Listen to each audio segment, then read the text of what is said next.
Nous étions le 20 mars à 3 jours de la compétition, donc il était grand temps de tirer complet, enfin du moins essayer, étant donné que c'était quelque chose de totalement nouveau.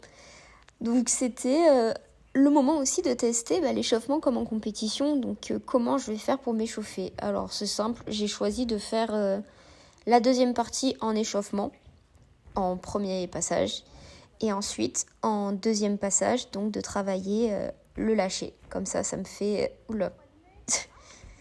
ça me fait travailler dans l'ordre de ça me fait moins peur à ça me fait le plus peur. Par contre, j'ai fait 15 000 prépas pour pouvoir faire le lâcher. Je le sens mal. Là, c'est parti. C'est le moment de lâcher. Et pour un premier passage, j'étais super loin. Et là, c'est le moment. Maintenant, c'est parti. Si ça passe, c'est mouvement. Si ça passe pas, c'est pas mouvement. Et on recommence. Encore et encore, jusqu'à ce que ça passe. Là, j'ai perdu mon pied sur la barre. Mais c'est pas grave. On va jusqu'au bout. Et malheureusement, ça s'arrête là. Au moins, vous pouvez constater à quel point il n'y a pas eu que des réussites, bien au contraire, et à quel point j'en ai chié pour cet élément. À coup de passage raté, à coup de pied dans la barre, à coup de... Je touche du bois, je me suis encore jamais pris la barre dans le dos. Mais c'est quelque chose qui me faisait carrément flipper au départ, et puis finalement, en fait, je me suis rendu compte qu'il fallait y aller quand même pour se la prendre dans le dos. Mais je veux pas dire jamais parce que après on sait jamais ce qui pourrait m'arriver quand je parle trop vite, ça me porte préjudice. Sachant qu'en plus... Oh non, je me tais. Admirons la suite du mouvement si j'arrive à aller au bout.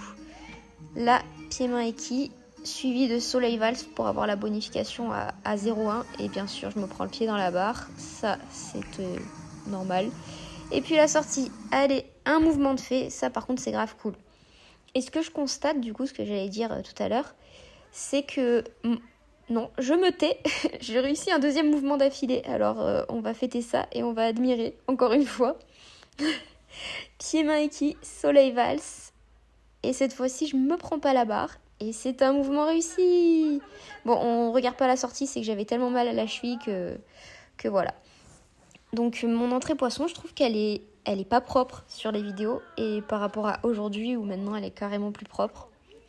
Et là, à ce moment-là, ce que je faisais, c'est que je travaillais les passements filets, bascule équille, passement filet équille pour potentiellement, prochaine compétition, mettre passement filet à l'équille suivi de 4 chefs pour gagner une bonification de 0,2.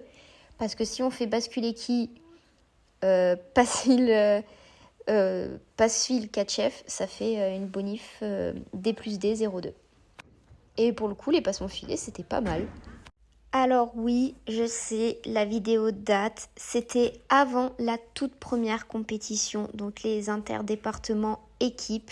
Là, nous étions le mardi et la compétition avait lieu le samedi.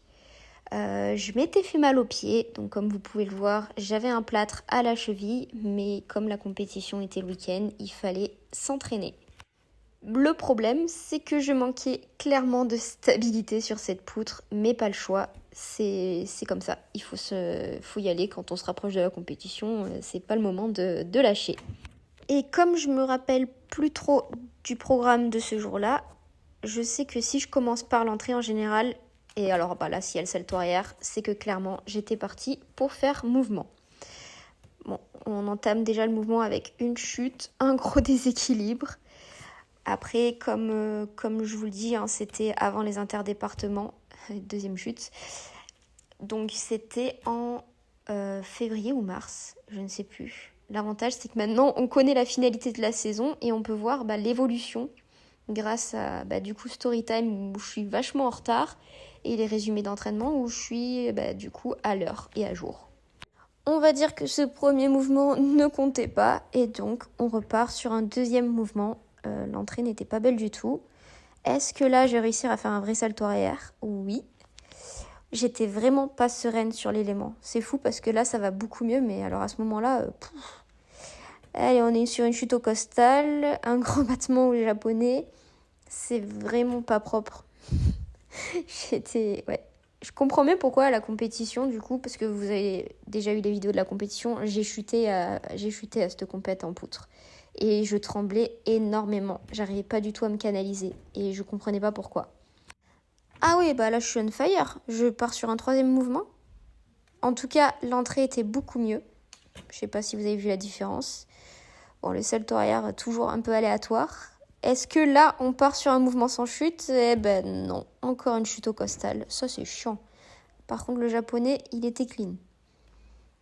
Saut changement à la jambe arrière, beaucoup trop basse. La série de sauts, saut écart, saut cosaque, qui d'ailleurs a changé depuis. J'expliquerai plus tard, vous comprendrez le pivot. Et enfin, la sortie. Et je pense qu'à 3 mouvements, on peut s'arrêter là.